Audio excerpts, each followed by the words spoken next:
Bratislavský pochod homosexuálov je ešte len v prípravnom štádiu a už vyvoláva odpor. Združenie pre ochranu rodiny zorganizovalo protipochod. Tvrdí, že tradičná kresťanská rodina je ohrozená.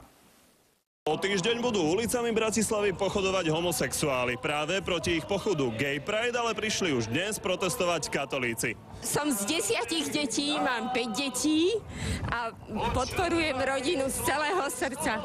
Chránim si dedičstvo svojich otcov, vieru. Aby teda sa Slovensko spamätalo a navrátilo sa k Bohu, ktorý je najmocnejší. Počúvaj, Slovensko, Ježiš je tvoj Boh.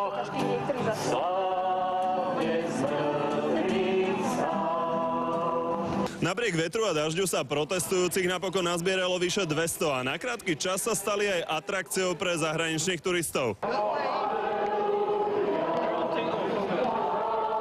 Nech si každý robí, čo chce. Ak si gej, tak si gej. A ak nie si, tak nie si. V Európe tomu naozaj nerozumiem. Ja som zo Španielska, čo je katolická krajina a tam sa zosobášiť môžeme. Som z Nového Zélandu a my sme veľmi otvorení. Svoj postoj tento týždeň vyjadrila aj samotná katolícka cirkev. Tá tvrdí, že homosexuálne cítenie hriechom nie je. Za to homosexuálny vzťah je morálne nezriadený. Michal Kovačič, televízia Markíza.